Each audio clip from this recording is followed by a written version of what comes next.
Well, this is going to be my review of the Leiftech electronic snowboard, skateboard thing. I'm start off and say don't buy it. Do not buy it. I'll tell you that straight up right now. If you don't have time to watch the whole video, that's just the one message I want to put out there is do not waste your time, do not waste your money. I originally saw this on Instagram, and typically I stay away from the products I see on Instagram. A lot of them are fake, a lot of them are poor quality. And if you look at the comments, you can see a bunch of people either saying that it's fake, that they've tried it, or whatever. Then you also see a lot of fake reviews of people just saying, "Oh my god, this is the best thing ever." Blah blah blah blah. You can get it cheaper at this website, and blah blah. And it's just a bunch of fake garbage. So that's how I originally saw it. It came up as an ad on here. The phones track what you talk about, what you search, and since I'm a snowboarder, they pretty much suggested this to me on my feed. So yeah, usually I stay away from all that, but decided, I think a year after I saw it, it came back up, and I decided to give it a shot. Price point's pretty steep. I got the one with the 15-mile range battery, and I think overall came out to be like $1,800. Hey, Coco. First thing that happened was I opened it up, and the battery plate came broken. I had seen a lot of YouTube videos and read a lot of reviews of people saying that this plate, the tabs specifically, are very easily broken. Obviously, that's the case since mine came broken. Contacted support. They were pretty nice, and they said, they think that it's probably because of the way it was handled in shipping, but they would replace it, which is cool. Fine. Excellent. Got my new plate. And by the way, something about this material on the bottom, that plastic material, I'd actually try to take this plate and just tape it with some Gorilla Tape, and it would not stick. Now, I mean, when I say would not stick, I'm not saying like it would hold and then kind of lift up. It would not stick to the bottom of that, so that wasn't really even an option. So yeah, that was the first thing. The next thing I noticed, first of all, the board is heavy. It is very, very, very, very heavy. It's. I live on the second floor of an apartment complex, and it just kind of sucks bringing that thing upstairs and downstairs with the weight. So it's not a big deal, but if you're trying to use this as transportation, like, I don't know, to and from college classes or something. I know that's not, technically what it's for, but it would not be your friend to carry around. This is kind of like you take it out on an occasion and ride it and then bring it back. Another thing I noticed was, and this is minor. I'm going to just start with the minor stuff first, but this battery charger that they have, it just feels like they got literally the cheapest, poorly made Chinese knockoff charger that they could possibly find. I don't suspect that will last very long. Okay, so now I think that's all the nitpicking stuff out of the way. Now it comes to the actual board itself. First thing, I got the LED green wheels. They supposedly light up as you're riding or as they're spinning, with magnets and copper wiring and LEDs in there and stuff. So got those and immediately noticed that basically only two of them would actually light up. And I ended up contacting support. I had a couple issues with the board that I brought up to them, but just to single each thing out. I brought the wheels up to them, and they said that I needed to loosen the, I believe that nut right there, which is fine. I mean, my irritation mostly with that is these things are pretty much handmade to order. It took like a week for it to be built after I had placed my order. So if they're being built by hand, you would think that would be checked before, actually letting it leave.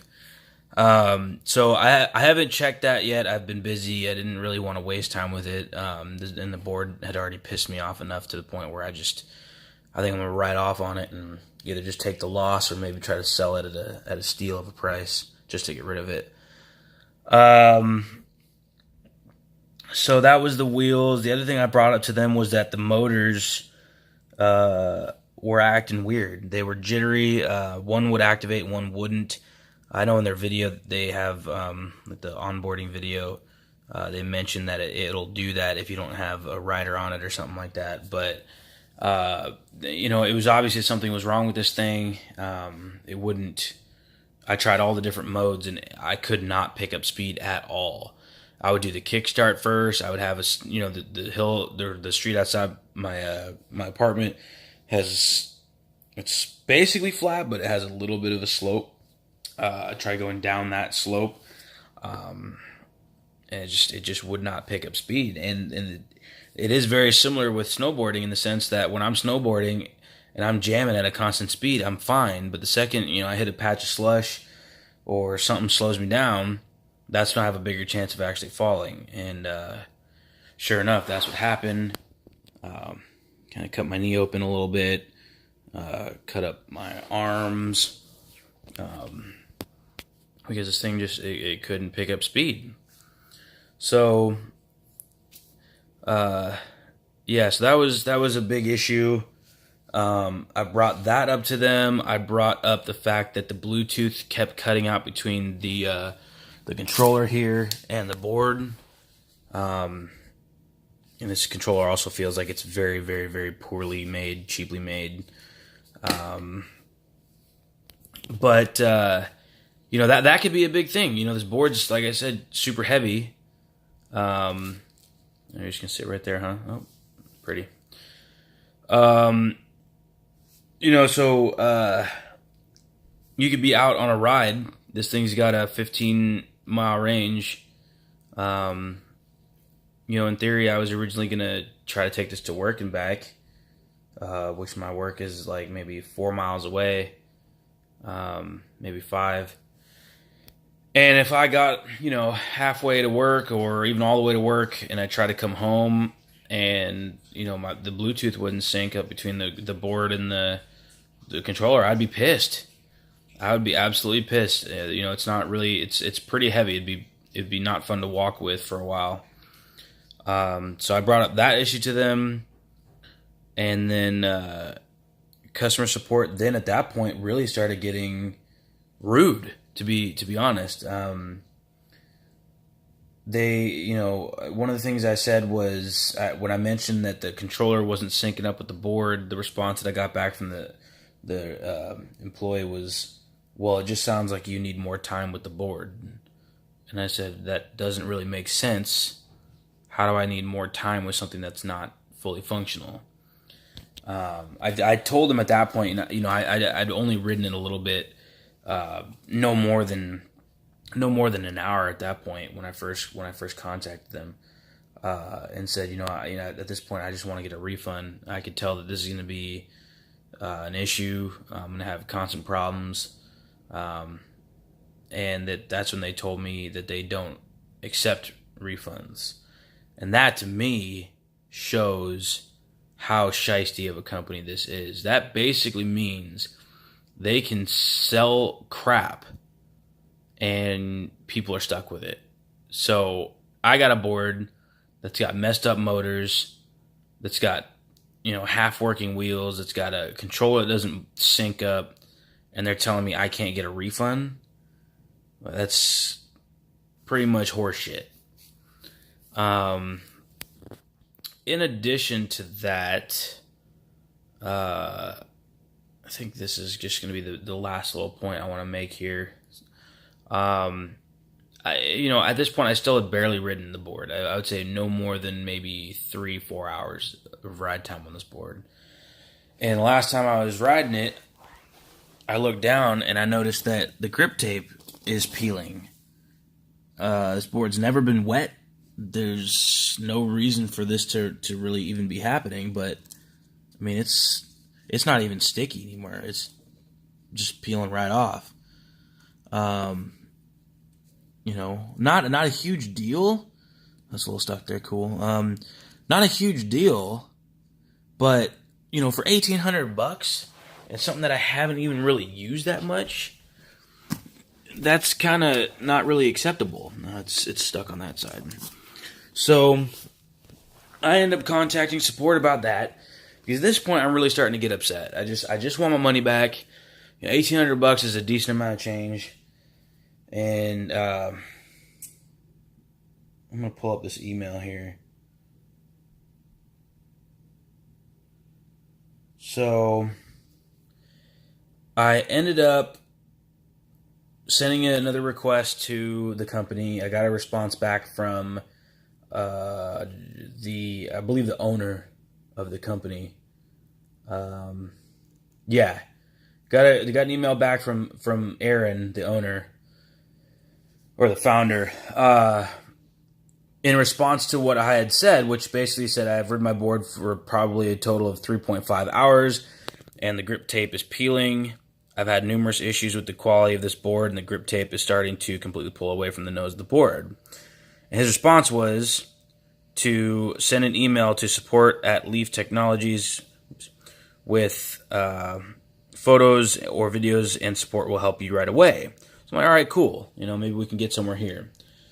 The tech that ended up taking this email wrote back to me with, "Cool, is the grip tape preventing you from riding the board?" Now, that's when I started getting pissed off, because that is completely out of line. That is just so unprofessional. It's ridiculous. Like, I'm not offended. I'm not upset. The only thing I'm upset about is just the way they conduct themselves as far as a business goes. Obviously, that's not preventing me from riding the board, and he knows that it's not preventing me from riding the board. That's just a punk-ass remark, because they're probably tired of me pointing out all their faults with their product, and, cool, is the grip tape preventing you from riding the board? I mean, that's just, come on, that's childish.